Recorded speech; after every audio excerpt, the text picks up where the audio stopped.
We're talking NFL draft fallout, talking about a couple of great landing spots and a couple of classes that could move the needle for a number of NFL teams. Scott Barrett in the house here on Fantasy Football Daily.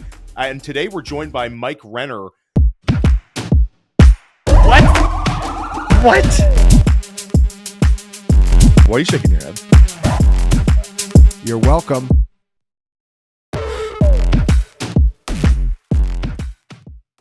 Mike, you were super busy during the NFL draft, crushing content. Why don't you talk a little bit about a couple of classes that sort of move the needle for you when you're giving out your grades post-draft, the classes that you graded the highest? Yeah, I think two teams really stick out to where they just got so much surplus value that I'm like, damn, those teams. I'm very excited to see how their rosters look next year. It's the Bucs and the Ravens, to me, truthfully. Both those, if you just go for the Ravens, it's like those top two picks I thought were insane. I think Malaki Starks was easily the best safety in this draft class. I think very much, a guy who, if he had better measurables, could have been like a top 10 to 15 pick, the way Kyle Hamilton was. And then obviously Mike Green, we all know why he fell, but like when you watch him on tape, I don't think anyone evaluated him as anything other than like a top 20 guy in this class. So to get two of those guys, I thought was insane for the Ravens. And then the Bucs was more about like down their board. I thought they got the best just after the first round because like Emeka Egbuka, whatever you want to think about him. But like I thought Benjamin Morrison and Jacob Parrish were both top 5 cornerbacks in this draft class. I love both of their tape. And then after them, I thought their day 3 was a bunch of guys who can play a role, even if they're not starters, but who can be like high-end backups in David Walker and Elijah Roberts, who are two like pass rush specialist type of guys, one on the outside, one on the interior, and then Tez Johnson, who's just like a pure third down sort of slot receiver that can separate from man coverage. So it was an interesting draft for them, but I thought they just got a lot of surplus value from where they picked all those guys. Yeah, and obviously the Cardinals, you mentioned them as well, getting Will Johnson there at the beginning of the second round, that could turn out to be an absolute steal. Ravens one, I know you had Mike Green at 10th overall on your big board. Yeah, I mean, the guy fell, but he could end up being a Pro Bowler for the Ravens. So definitely a lot to unpack there. Scott Barrett, do you have any draft classes that got you fired up collectively, whether it was fantasy football or in general, maybe flex your Giants a little bit? I mean, like, who cares about my opinion when we have Mike Renner on? I wanted to ask Mike's thoughts on, like, could the Browns and the Rams have like sneaky elite draft classes? Because we're only looking at this from 2025. I don't know anything about the 2026 draft, but I am seeing, every way too early 2026 mock that's come out has 5 quarterbacks in the top 10. It has 8 quarterbacks in the first round. So, and all I heard was like this year's class kind of sucked and like, wasn't very top heavy. Mm-hmm. Are you seeing the same thing? I think the quarterback class will be better. I don't know if the all-around class will be better, though. I'm not sure I see guys who are surefire studs next year in the draft class. Obviously, that can change as next season wears on. It's not always the predictor, but usually, when it's like the really good classes, so like 2021, I'd even throw last year into the mix, 2024, you kind of can see that coming a ways away. Like Micah Parsons, Jamar Chase, those guys didn't even play their last year of college football. You just knew they were going to be like top 10 to 15 picks early on. It didn't matter that they didn't play the junior year. So I think that's that like the draft class as a whole might not be as good, but I think there's a very good shot it's a much, much better quarterback class. Yeah, I mean, I think this is when I look at this upcoming 2026 class, and we'll get a couple of your 2026 thoughts later on, this could be similar to last year. You might have like 6 quarterbacks, 5 quarterbacks, 6 quarterbacks inside of the first round. And a lot of those guys are going to go inside of the top 10 overall picks.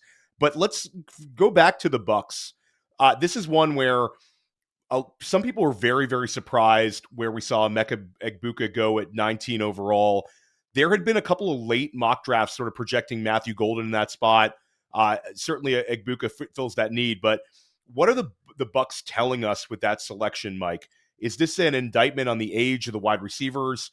Or is this sort of this is what we are. We're putting elite skill position players out on the field, and we're going to outscore you. This is who we are. Yeah, I think it's 2 different things. I think it's one, they care about character more than any team in the NFL. I think it's safe to say in terms of who they draft and who they covet, like free agency. So he is the highest character, like wide receiver in this class. Like he blocks, he's going to do everything right. He's super intelligent. Like you talk to this guy and you're just like, okay, it's like a guy you want in your build. So from that perspective, he was always a huge Bucs fit. They were always going to have him higher on their board than other guys just because of that. And then secondly, it's like that receiving core, Chris Godwin at 29 coming off a major injury, Mike Evans at 31, I believe in a contract year. It's obviously not a massive need, but it's one that could very easily and very quickly become a need for them. And truthfully, we saw it become one for them at times during last season. So if you want to stay elite in today's NFL, if you want to compete at the highest level, more often than not, you need a bevy of weapons. So I don't hate the process whatsoever. The Seahawks, people said a lot of the same things when JSN got drafted a couple of years ago. And now they look smart as heck for having drafted him, right? Because he's a true, their number one wide receiver and none of the other guys are there anymore. So I do think that is a situation that we could be looking at with Egbuka 3 years down the line, and Chris Godwin, Mike Evans, nowhere to be found. Two classes that I circled as some of my favorites, and obviously I have a lot of fantasy football influence with this one, was the New England Patriots and the Las Vegas Raiders. New England obviously gets TreVeyon Henderson, who we're very excited about here at Fantasy Points, but also the Will Campbell and Jared Wilson selections. And then, end up getting a wide receiver a little bit later than we had anticipated. But Kyle Wilson, very interesting player there. Kyle Williams, your thoughts on New England and what they have done sort of around Drake May heading into year two? You almost had me ready to say Kyle Wilson there too, because there was a Kyle Wilson in the NFL, right? It was like a Boise State corner or something. Yes, good so call. I was ready to run with it, but yeah, Kyle Williams, one of my favorite players in the draft class, and with TreVeyon Henderson, I think he went to a perfect spot for him because I always saw him as a member of like a running back by committee situation. I never thought he gets drafted, he goes to a spot, and then all of a sudden, he's getting Christian McCaffrey workload where he doesn't come off the football field, right? I just don't think that's who he is. He's had injury issues in the past, and he's not your, short yardage sort of back. But he goes to a spot with Ramondre Stevenson where that's fine. He is going to take that load. Stevenson's going to take that load. TreVeyon Henderson takes all the pass downs. He takes, your 3 wide sets. He takes those sort of plays because that's what he can excel at, and that's the value he brings to the table. So I think he's still a committee back. But Kyle Williams, I think, has a very good shot because it's really a wide open receiver room. They've thrown a lot of, at the wall just to see what sticks in that receiving room. And I don't know. Like, do I trust, 32-year-old Stefon Diggs coming off an ACL who already didn't look like Stefon Diggs, the last season? Do I trust Jalen Polk to make a year 2 rise after one of the worst rookie seasons I've ever seen? Do I trust Javon Baker to get his head on straight and actually know the playbook and be able to see the football field? It's like there's a lot of ifs in that receiving room, but I know Kyle Williams could separate. So from that perspective, that'll ingratiate him really quickly if he's getting open consistently day one on an NFL football field. So I think that guy sees a pretty big role as a rookie, even though he's a 3rd rounder. Yeah, he had 14 touchdown catches last year, which is right up there with Travis Hunter, ahead of every other wide receiver in this draft class. Scott, you wrote extensively about these wide receivers. Your thoughts on Kyle Williams when you add context to this guy's probably going to be on the field right away and has a chance to get like maybe a much larger role than if he had landed with some other teams in round 3? Well, I was a hater based on the analytics. People talked about the year he had with Cam Ward, but he was wide receiver 3 on that team. He was an older, small school wide receiver. Some of the positives on him, though, like I'm just saying he didn't make my top 10 list, but some of the positives, he had a really early breakout age. I think as a true 18 or 19-year-old true freshman, he had over 2.0 yards per team pass attempt. And then last year, he ranked 2nd among all FBS wide receivers in yards per route run against man coverage. So maybe that's where you really see the separation abilities pop. But yeah, he was a film darling. I know Chris Sims had him as like wide receiver 2. Mike was really high on him. I didn't get a chance to watch him too deeply. And again, this is just the analytics, and like when you're talking about a smaller school player, you kind of just like throw out it's just like nothing is really predictive.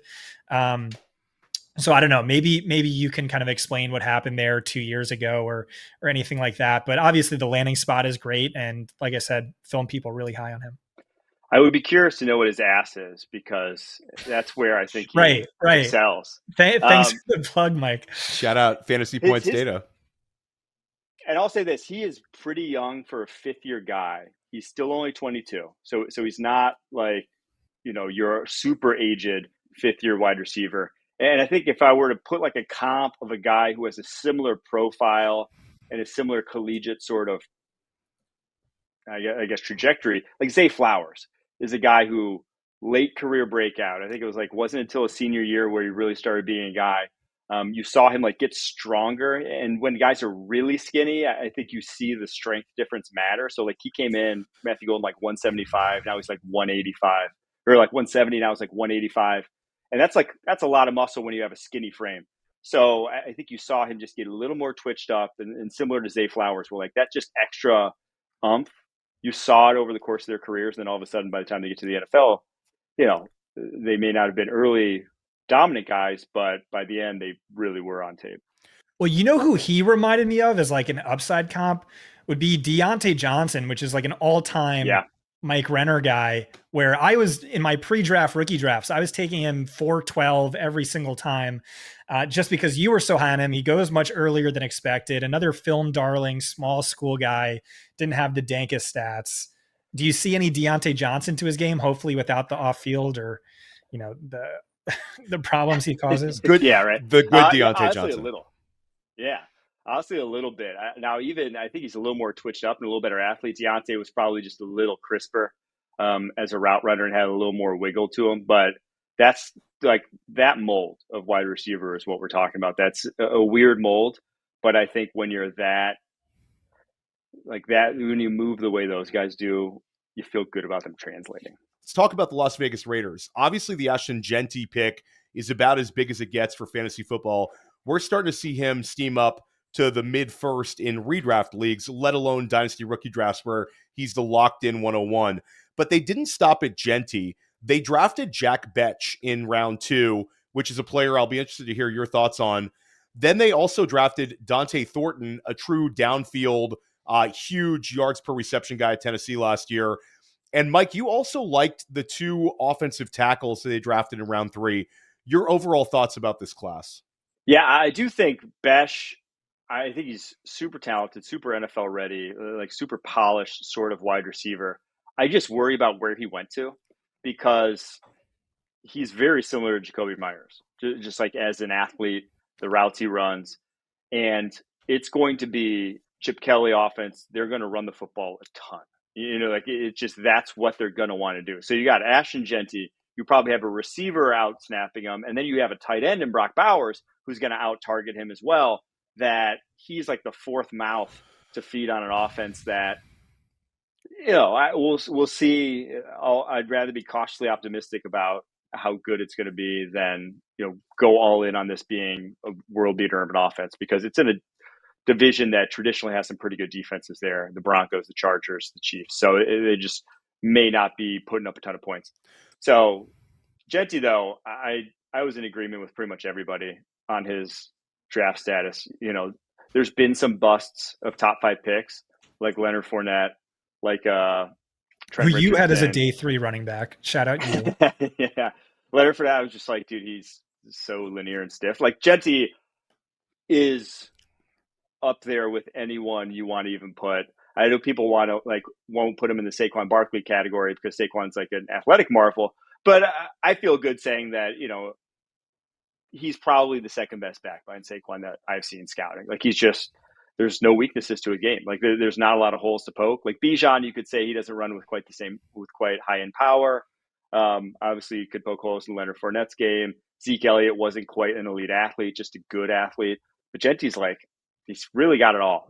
So I expect him to be highly productive, especially since Chip Kelly, what he did from the running game perspective last year at Ohio State, I think really flew under the radar because obviously they're such a talented team, but he did a lot of creative stuff, and that running game was very just very well schemed. And if he's doing that at the next level with a good offensive line, Jeanty will have a field day. Well, not just last year with Chip Kelly, but like every year of his career, like dating back to LaShawn McCoy, LaMichael James, right?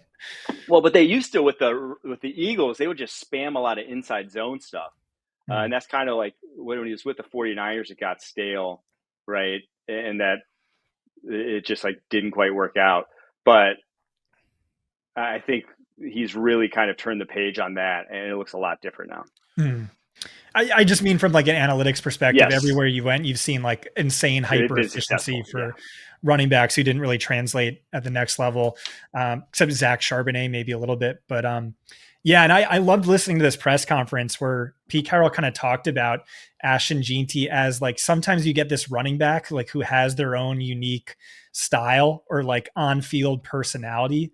Like a Marshawn Lynch had that, and you have that with a Jeanty, and maybe a way you don't with a Bijan. By the way, this is like the most Pete Carroll draft ever. Jack Besh, who has one of the greatest stories I've ever heard about a prospect. Deontay Thornton, who's like the discount DK Metcalf, at least physically. And then Tommy Millott, which another why not, right? Julian Edelman 2.0, who knows? 6th round. Well, and then he drafts the wide receiver turned cornerback who's got like a 6'8" wingspan. He did all of it. He hit the Pete Carroll bingo card. D. Eskridge 4.0. Love it. Let's talk about the Chargers a little bit, because this has been a team where last year, I'd say they went 2 for 2 early on. Draft Joe Alt, they draft Ladd McConkey, and this year they went back to the offensive well. The Omarion Hampton selection was followed up by Trey Harris, and then they came back and they drafted Keandre Lambert-Smith in round 5, Aronde Gadsden in the same round. They've really leaned into the offensive side of the ball with this draft.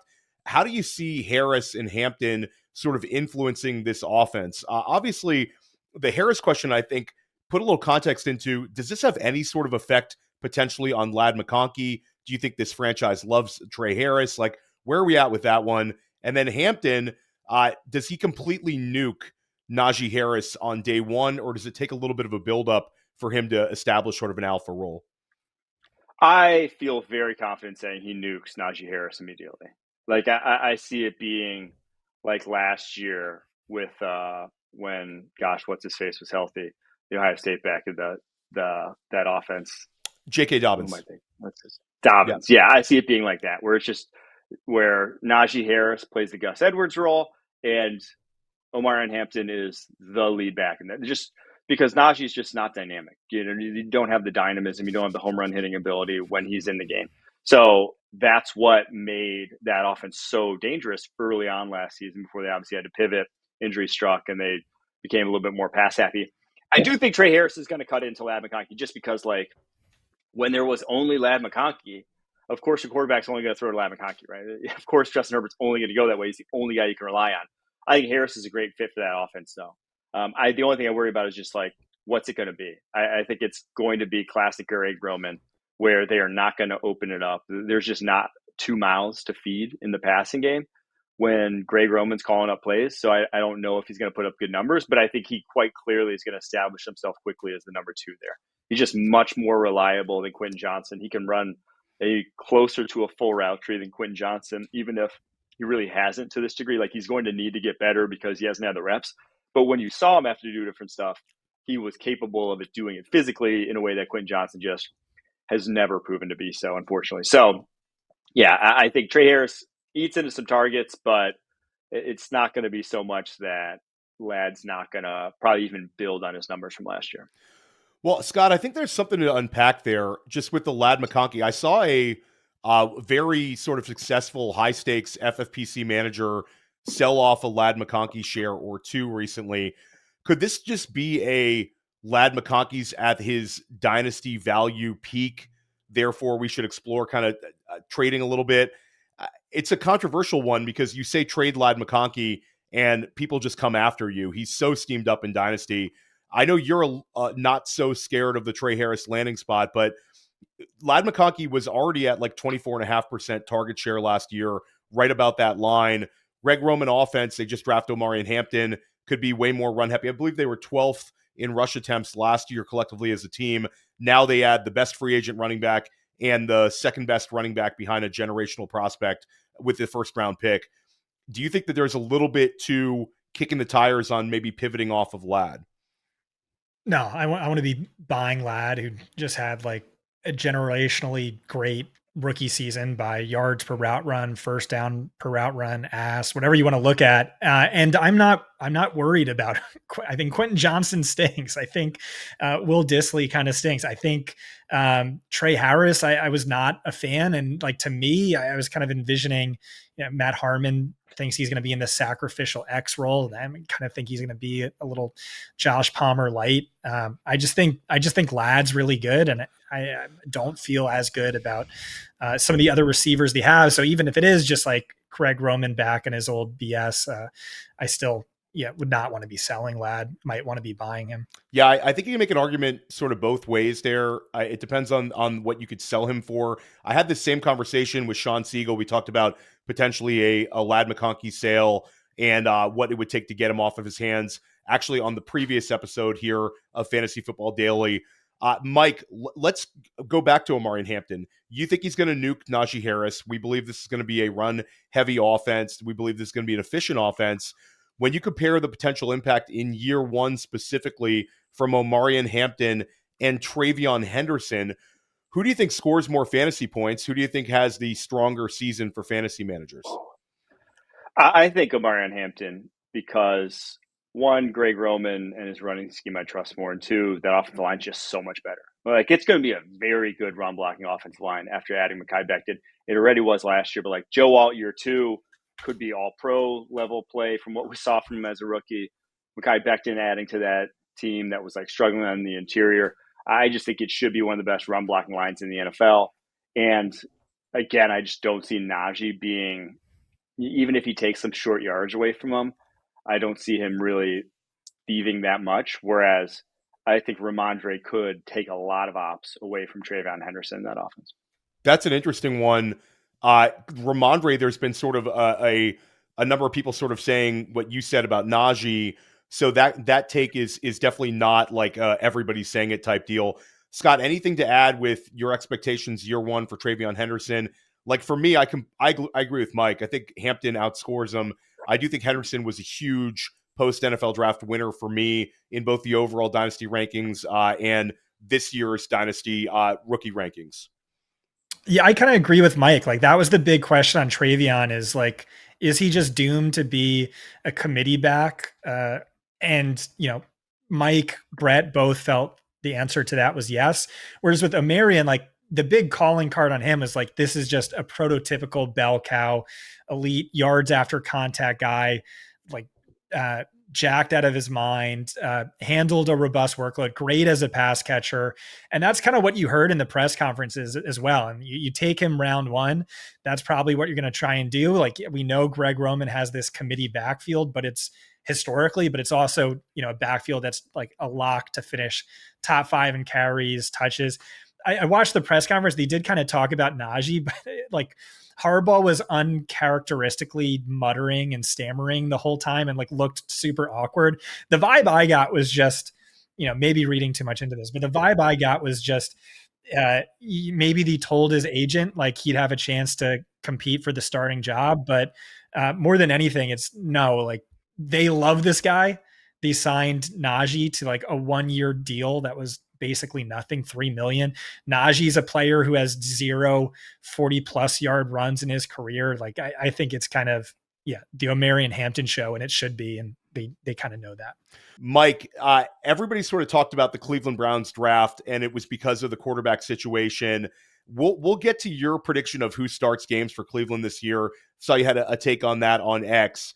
But let's talk about Dylan Sampson, because I would say in the draft buildup process, Sampson was one of your guys. You had him, I believe, at 44th overall in your top 100 rankings, and you had Quinshon Judkins actually behind him. So Sampson was a guy you were betting on big time, and he ends up going inside of round 4, whereas Judkins goes inside of round 2. This is a situation that dynasty managers and fantasy managers alike are attempting to unpack. On day 2, it looked like Quinshon Judkins was going to be this massive winner post NFL draft for fantasy. But the Sampson landing spot for me throws a big wrench in that narrative. Sampson led the SEC in rushing touchdowns last year, set a Tennessee record doing so. This screams like it could be a kind of a really annoying committee for us. Am I wrong on that? No, I think that's exactly what it is. And I was floored he fell to the fourth round, given it like all the numbers you said. Like the guy was awesome last year, filling in for Jalen Wright. And I think he was awesome the year before when Jalen Wright was still there. So I see him as very complimentary backs too, which isn't going to help in terms of like the workload, and that Sampson much more of a smaller space back. I think the size, the injury against Ohio State, a big reason as to why he fell to the fourth round, because he is, kind of the same way Bucky Irving was last year. Like he's just not NFL size. So you're just scraping 200 pounds, small frame, but he runs really hard and he's dynamic in space and difficult to pin down. So he can be your space back, whereas Quinshon Judkins, much more prototypical size, prototypical between the tackles runner, bounces off guys, doesn't shake guys, but like lower shoulders and keeps it moving. So I do think it is going to be a very much, I don't want to say 50-50 split, but if it's more than 60-40, I'd be really surprised. So you would say, sort of based on your argument, Judkins might be getting a little overdrafted and Sampson might be getting a little underdrafted? Yeah, I would more just say I'm not sure I'd want to touch either of those guys, because the way the Browns' offensive line was a year ago, I'm not sure that either are going to have a ton of success. And when you're going 50-50 split with a bad passing game, I just don't know how productive this Browns offense is going to be this year. Scott Barrett, why take Quinshon Judkins in the middle of the first round when you can wait a pick or two later and take RJ Harvey and bank all that production? Right. That's absolutely right. What was your pre-draft running back rankings? You were super high on Sampson, right? Yeah, I was. Honestly, I kind of saw it as like tiers. I thought Sampson is like Jeanty tier. And then I thought Hampton and Sampson were in the tier of just like, I know these guys are going to be exceptional NFL players. And Sampson, I think the thing that I'm very interested in is he's still the youngest player in this draft class. He doesn't turn 21 until September.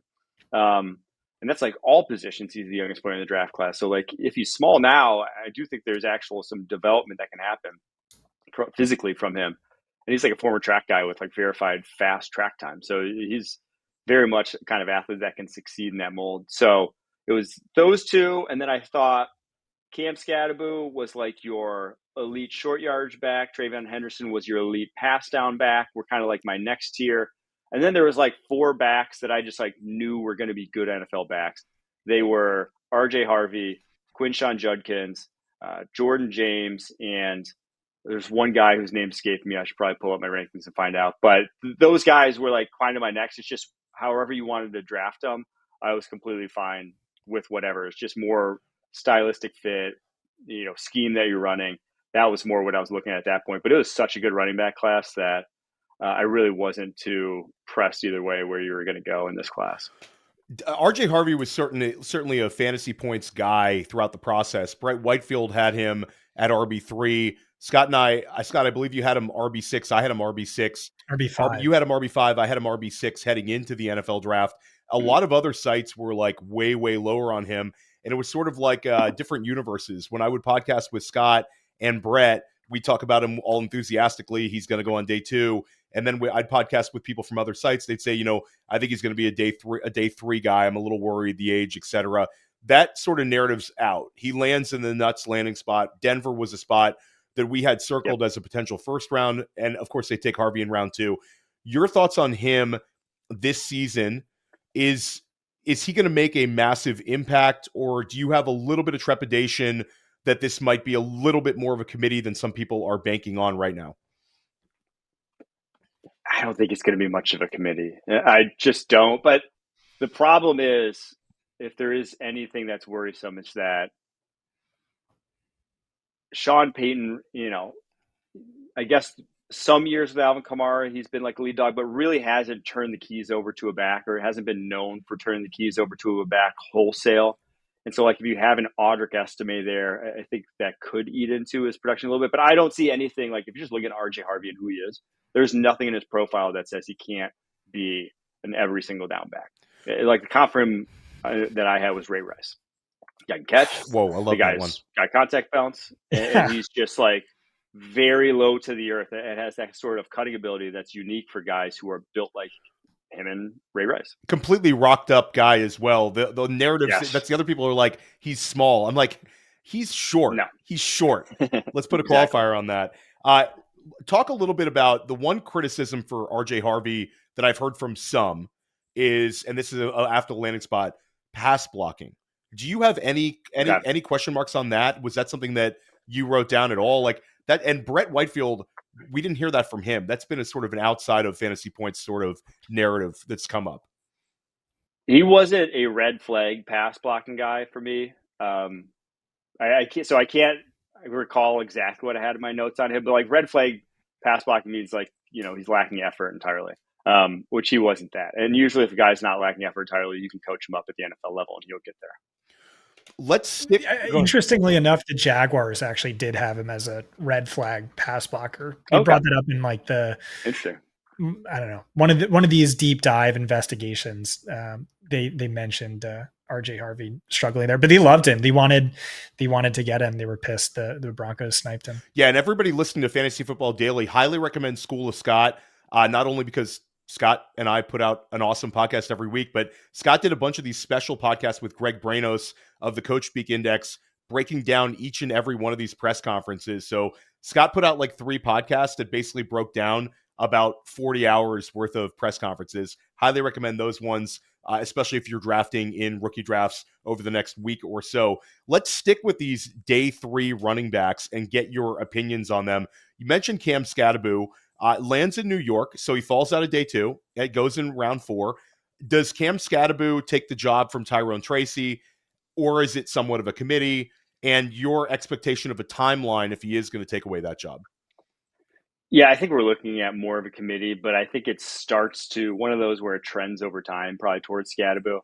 I say that as someone who loved Tyrone Tracy. I was telling everyone last year, I think it was my RB6 in last year's class, and I was like, this guy has what it takes to be a starter. He just needs a little bit more reps. But what I saw from him as a rookie, encouraging as the athlete, but not really encouraging from like a vision perspective. I think you saw it on short downs. He had some fumble issues as well, which again, if you're going just knowing, Brian Daboll, who he is, like I said, I think he's going to trend more towards Skattebo with time. I thought it was a great landing spot for him in where he can take over that job pretty quickly. I just see the guy with, after Ashton Jeanty, the best contact balance in this class and truly one of the best short yardage backs I've ever scouted because he has such good feet for a guy who's so aggressive as a runner in that if it's like blocked up and if you just watch the Texas game, it's really all the tape you need to watch on him because it's like about as bad a run blocking as you can get and he still goes for like 150. Is that he is so capable of bouncing between points of attack to find a gap when nothing's there and still maintaining like a physical running style. So yeah, I think he's a great back, but he's just obviously incredibly limited by the fact that he's a high 4.6s guy and really never going to be a breakaway home run threat. Scott Barrett, 100 Cam Skattebos or 1 silverback gorilla? Give me Skattebos. Yeah, give me the Skattebos as well, for sure. Scott, my favorite version of that is like, Mike, who do you think like the worst team in the NFL is right now? The Saints without. Yeah, if they don't have Derek Carr, I think. All right. What about the Saints lose Taysom Hill, and what's the second worst team in the? Let's say the Giants. The Giants get Taysom Hill and a cloning machine, but it can only play Taysom Hill at every position. What wins? Taysom Hill clone team or the Saints without Taysom? Dude, and I think he's like the correct answer for if you were to clone anyone to be just play every single position. Terrell Pryor's up there. I watched a clip today where someone was talking about him in high school, where he's like a 5-star recruit at every position except O-line. Terrell Pryor was ridiculous. Probably the Saints. His starting quarterback, 1,000 receiving yards, crazy. You're gonna give up a lot of. I take that if he played though, or Travis Hunter. If Taysom Hill played in the 50s, Bill Belichick would have like came himself talking about him on that NFL 100 because he would have been like the GOAT, like the uncertified GOAT from back then. Yeah, I can't believe he's not a Patriot. I can't believe Ladd McConkey's not a Cam Skattebo's not a Patriot. That's just that's his girl, man. It's changed him. It's too bad. That's right. That's right. I have been waterboarded with, information regarding that relationship for the past week nonstop. It's a great thing to follow, especially if UNC's season it goes south a little bit. Things could unravel there a little bit at UNC. Stay with Jordan James. You mentioned him when you're talking about your tiers. Lands extremely well. Goes in the 5th round, but we saw Jordan Mason traded this offseason to Minnesota. Isaac Guerrero is sort of a speed score guy that doesn't really stay healthy. Christian McCaffrey missed a ton of time last year. Could Jordan James be like a sneaky person to add on to your dynasty roster, maybe your redraft roster as well? Do you see him as sort of the handcuff back in San Francisco? Yes, I will be adding him to all my dynasty teams. I'll probably be going like a little early just so I make sure I get him, because I think he will ingratiate himself very quickly with Kyle Shanahan, because I think his vision and running style is as good as it gets in this draft class. Like he is always gaining ground. He hits holes physically. He lowers the pads. He comes in with a head of steam. Just like, I loved watching this guy's tape in terms of the way he ran. Now, he's not physically special. That's how you follow the 5th round. There's like no traits about him that you're like, oh, that's great. He's a little on the undersized side, but he's really compact, and he is just going to get what's blocked every single time. So I'm a big fan of his game. And like I said, I just feel good about him being a solid NFL running back, maybe never great, but for the 49ers, and you hit the nail on the head there, like McCaffrey can't stay healthy, Isaac Guerrero can't stay healthy, and like has his own vision concerns. I think he could very easily find a role there in San Francisco, maybe not this year, but in years to come here. Scott put it in the chat here, and I know it's a player that Scott and I sort of talked about in the lead up as a sleeper. Goes in the 7th round, but there are some traits with Jacory Croskey-Merritt and lands in Washington. Austin Eckler's getting older, and this is a player that was very productive at New Mexico, was one of the best players at the Shrine Bowl. Your thoughts about him as a sleeper for dynasty managers to add late in their draft?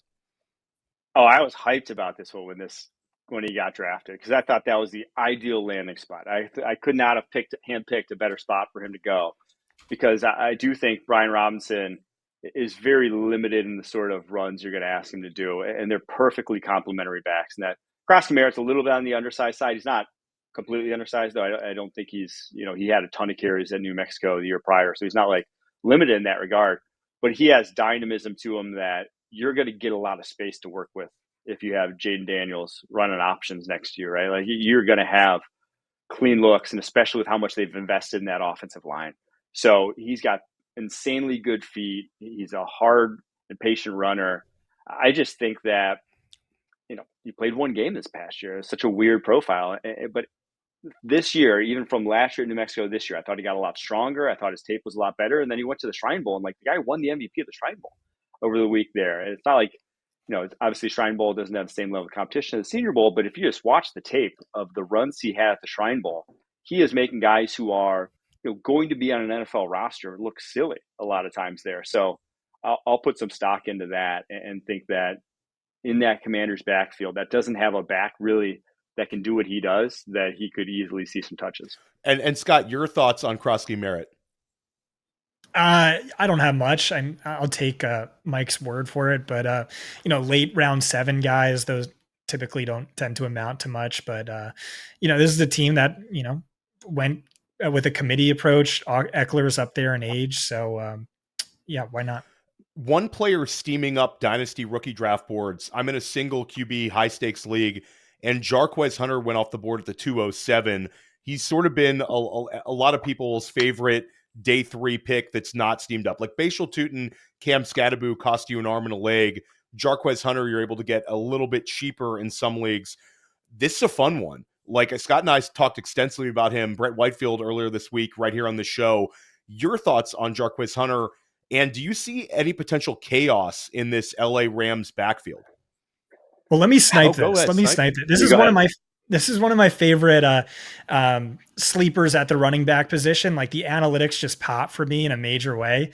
And so I went to some of my film bros like yourself. I went to Brett. I'm like, yo, you tell me what you think about Jarquez Hunter. I really like him. He's like, he's kind of stiff hipped, and but I guess he's a decent explosive play threat And I was like, damn, all right. Went to Danny Kelly. I'm like, yo, what do you think about Jarquez Hunter? I got him hyped up. I like told him my dank stats on him. He's like, he's a pretty good explosive play threat, but stiff hipped. And so that was really disappointing. But the Rams really liked him.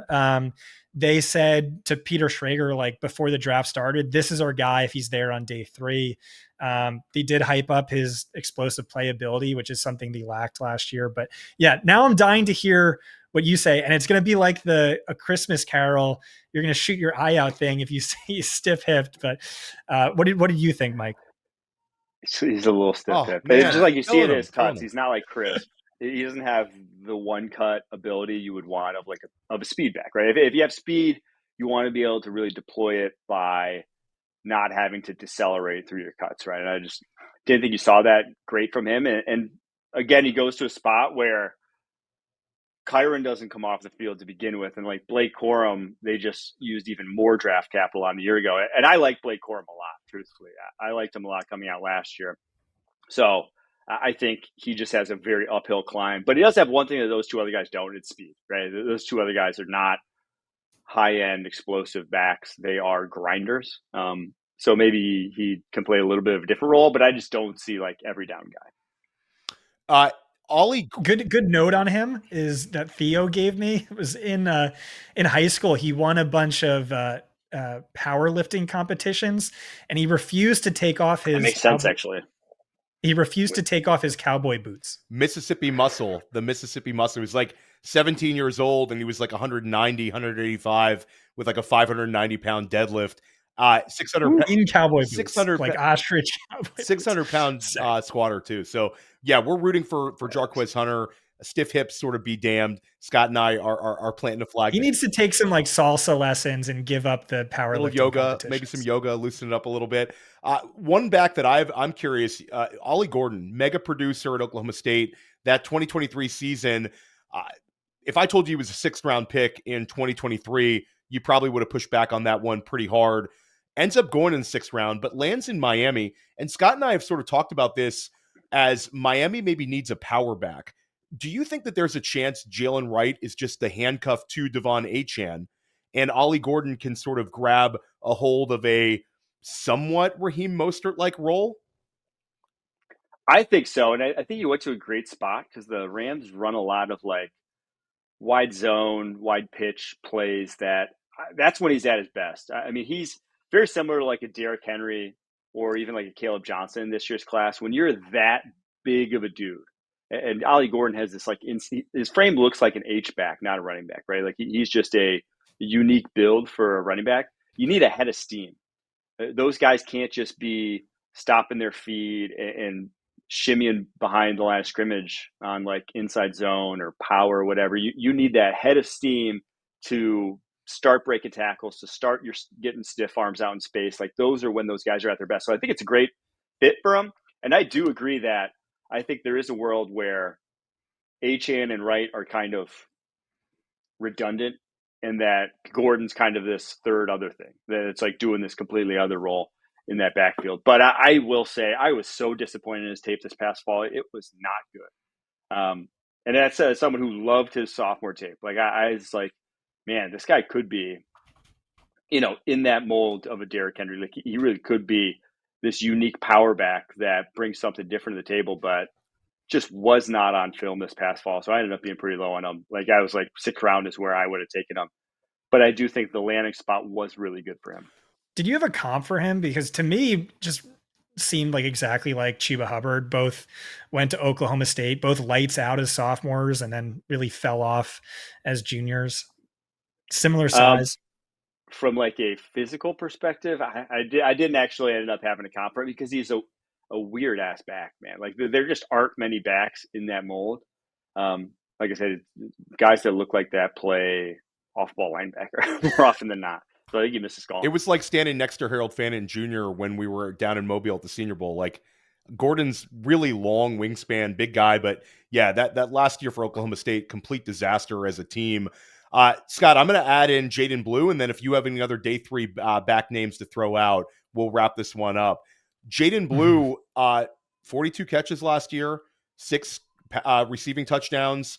run a sub 4.340 at Texas Pro Day. He's interesting just because the guys around him are kind of nothing exciting. Talk about Javonte Williams, talk about Miles Sanders, Phil Maffa. There's nothing really there in Dallas that sort of would hold back Blue if he comes into camp and is just the most electric back there. Do you agree with that take? Yeah, I think Blue, and there's like some developmental potential there too, because it's funny that we're saying like he's a junior coming out and it used to just be all juniors at the running back position, but it's, not anymore with NIL. But he is a junior. Like he came out early out of Texas. And he is dynamic, man. He's almost like him and Bashul Tutin. I honestly thought Blue was a little bit more electric and had a little bit better speed when he got him out in space, whereas Tutin was a little bit more physical and could break tackles a little bit better. I do see Blue as like a guy who's a pure space back.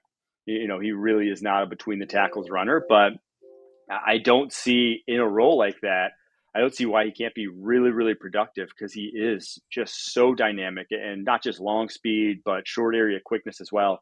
I will say that if there is an issue in terms of him seeing the field, he had 5 fumbles last year and he was like the second back on that roster. So he is the ball security. If it doesn't improve and like he's fumbling in training camp, he just might never even see the football field. And Scott, he rose up your rankings in your going pre-draft to post-draft.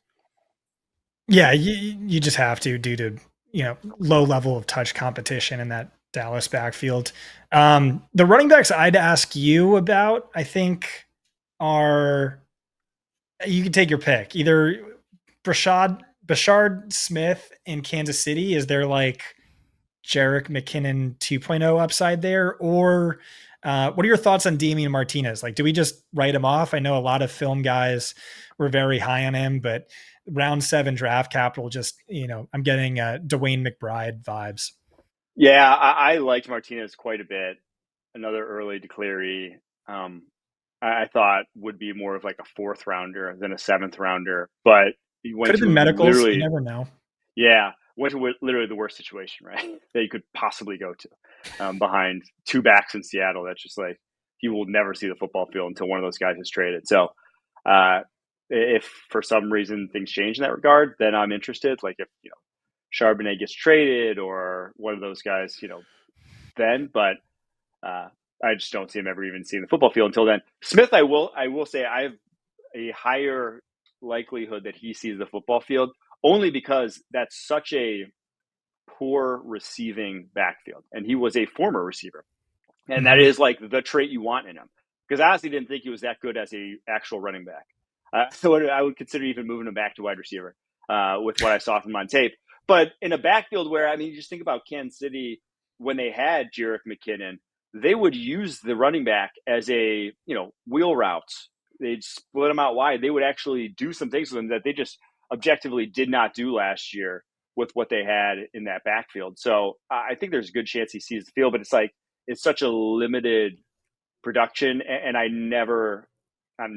but I would be shocked if he ever turns into starter upside as like a true running back. That's like his only upside is pass game stuff. Scott, good on the running backs? Yeah. I have another question for you. We kind of touched on this before we started recording, but yeah, all my friends keep hitting me up and they're asking why Shedeur Sanders fell. Why do you think Shedeur Sanders fell? I think there's probably 3 big things. One is quarterback is different than other positions and how it's drafted.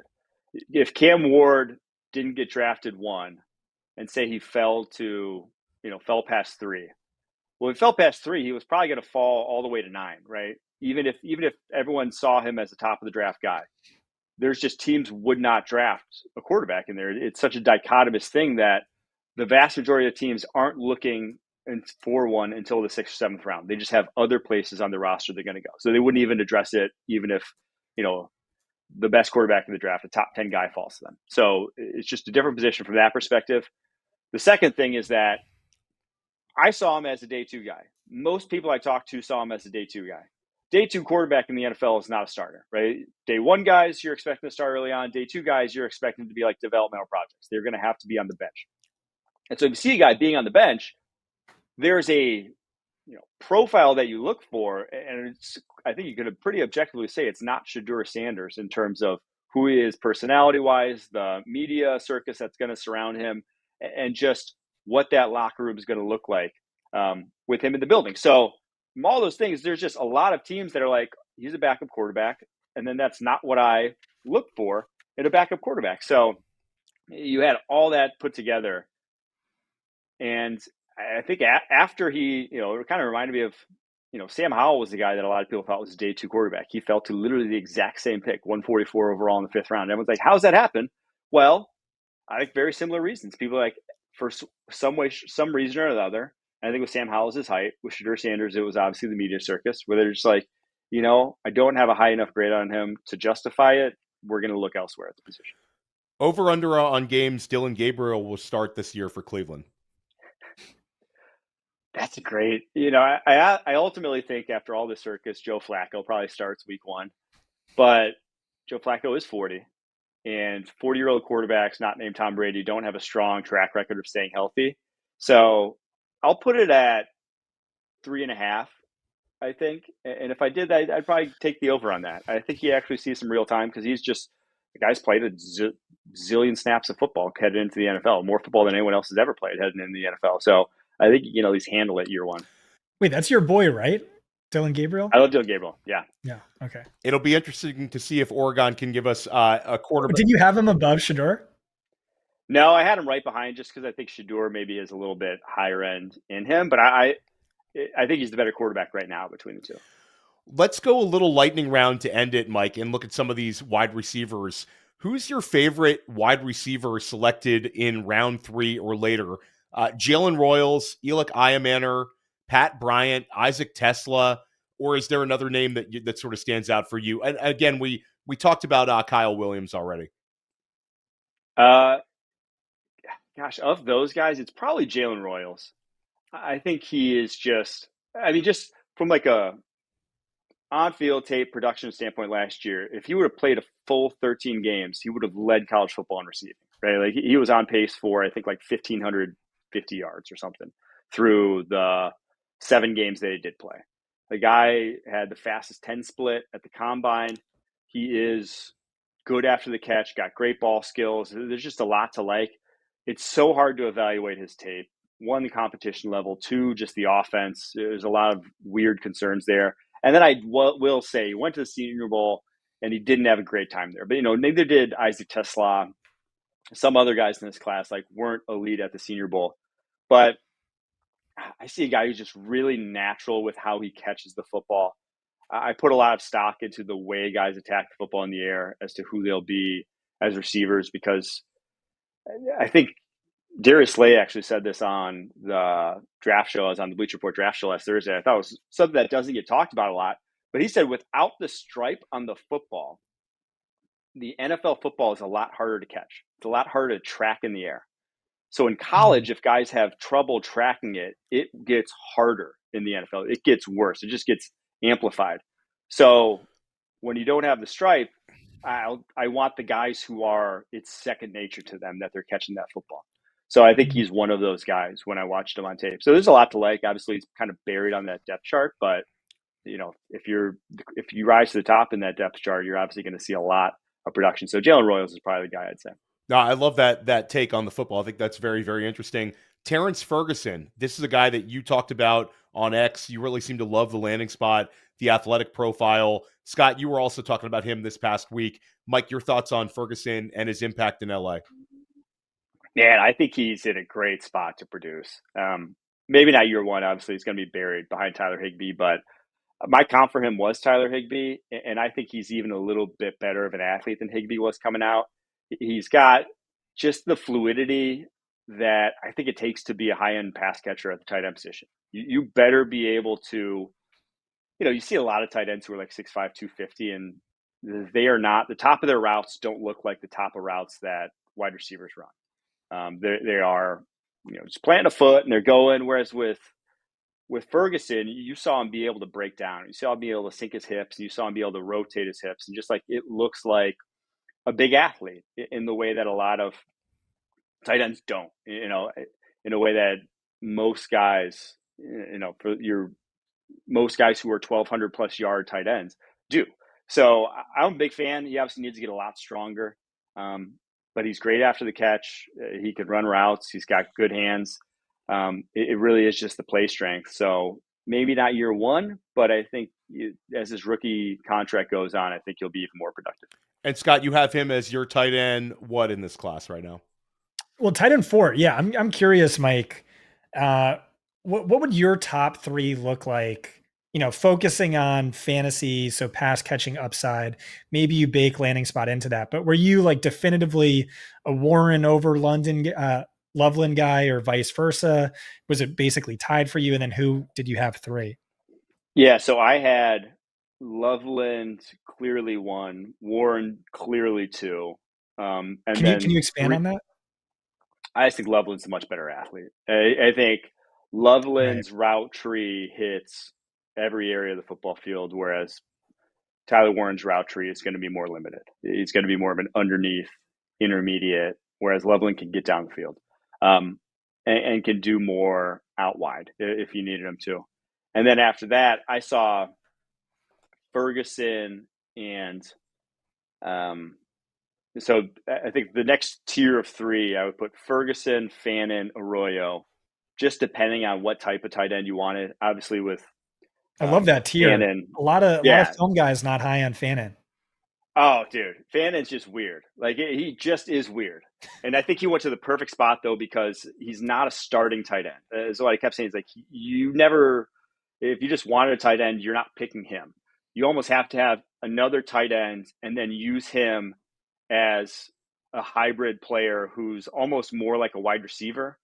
But then if he's out there, what are you going to treat him as? And if he's treated as a wide receiver, he can block really well for a wide receiver if he's coming in and just having to take on a linebacker or grind out a safety in the box. Like he's great in those roles. Just one-on-one against a defensive end, he's too small.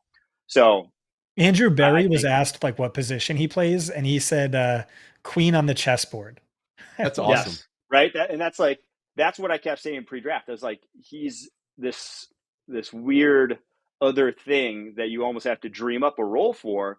But if you put that in, it's almost it's going to be very difficult for opposing defenses to deal with. And whichever way they go with it, right? Whichever way they match personnel, if you treat him like a tight end, well, your third linebacker is not able to cover him. If you treat him like a wide receiver, well, then that safety that you just put in the box is going to be blocked by him super easily. So I like the forward thinking. We'll see how they end up using him, but that's him. He's kind of this weird other thing. Ferguson, I thought, is much more of a polished route runner. I feel just like good about him being a good receiving back or tight end. Whereas Arroyo is this like unbelievable athlete that if you want to run on, if you just want guys who can if you run a lot of play action and you just want play action overs, you want drag routes, you want seam routes, and you're just letting him just fly, his top speed is crazy for a tight end. He's got good ball skills too. Like he'll come down with a lot of stuff. So I saw all 3 of those guys being able to do one skill set at a high level. And then my next guy after that was Mason Taylor, who I had a little bit behind because I don't think he does anything elite, but I think he's just kind of solid. I think my comp for him was, the tight end, Luke Schoonmaker, who just, he went in the second round to Dallas, but he's just not exciting, right? He's just fine. He will do most things correctly. You won't be upset at him, but you're not going to ever get 1,000 yards out of that guy. Let's end it on this one. You talked about Luther Burden and how you liked him way more if he fell to the second round. He's certainly risen up of Scott's rankings as well. How good is he going to be in Chicago? It's tough because it all depends on Caleb Williams, right? But I think he's too buried for me to get super excited about the landing spot for him. If you're a Bears fan, you're super excited about the landing spot because I think, the fact that he fell to the second round, really tweets out the picture of him, working out after day one. And that was kind of the biggest knock, was just that he didn't get better from sophomore or junior year. In fact, like if you watch the tape, it's worse. And the effort that he puts forward is way worse. And it's like, that's just, he needs a wake-up call at some point because he is so gifted, 5-star.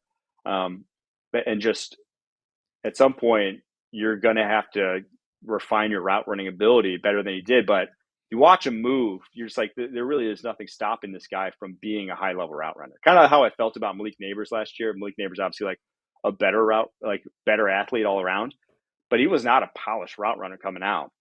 But there was nothing stopping him from getting to a point where it's just like, this guy's going to be unbelievable. So I feel somewhat similarly about Burden.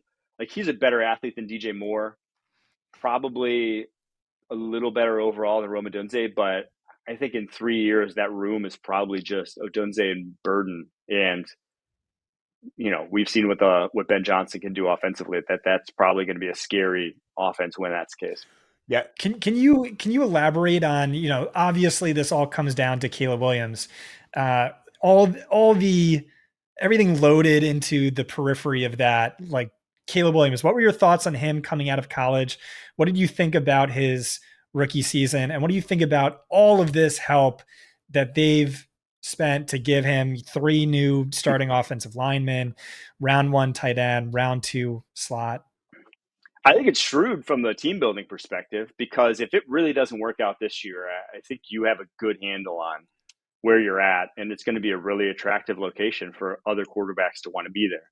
So I think they'll know. But Caleb coming out, I think you were kidding yourself if you didn't think he was more of a project than Jaden Daniels, than Drake May, or even Bo Nix. Like, the guy he had played the least football of all those guys in terms of like pass heaviness, NFL pass concepts. He had the worst sack problem of all those guys. But here's the thing, he was and is the most physically gifted. His arm talent is out of this world. What he can do as an athlete is unique. One of the most, if not the most gifted athlete to come out in the NFL draft past, since like Josh Allen. So there is crazy high-end ability. It just was going to take time to develop. The problem is you put him in a situation that was about as bad as it got developmentally from a consistency standpoint, when you're moving from new OC to new OC, and then this third OC in his tenure already. But it is Ben Johnson. I trust Ben Johnson more than I'm scared for Caleb Williams, is probably how I put it, that he will get him right. Because remember when Jared Goff came over to Detroit, everyone's like, what the hell are they doing? This is damaged goods. Jared Goff's never going to be a good quarterback. And all of a sudden, best offense in the NFL last year. So I would not put it past Ben Johnson to work his magic on a guy like Caleb. Love it. Caleb Williams, definitely a player we're going to be talking about right here on Fantasy Football Daily over the next few weeks. Mike, this was awesome. Let everybody know once again where they can find your work and what you have coming out. Yeah, you can find me in my podcast, Pushing the Pile, over on CBS Sports. Check out I have a few articles coming out over the next couple weeks. When's your way too early 2026 coming out? I'll do it at the beginning of the season. I want to actually watch more than, like, people watch 32 guys and then they put out a mock draft. Not to, like, some people obviously watch more, but like, you aren't grinding. I want to do like a full off-season scouting, and then I'll do it before the season.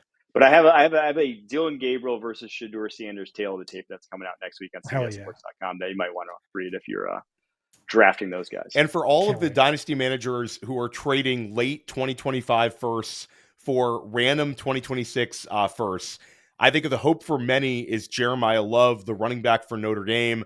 Is he your number one skill position player heading into 2026? And your favorite quarterback in the 2026 class right now? Well, disclaimer, you're a Notre Dame alum, right? So there might be some love is like that. So I'm a little biased. He's like that.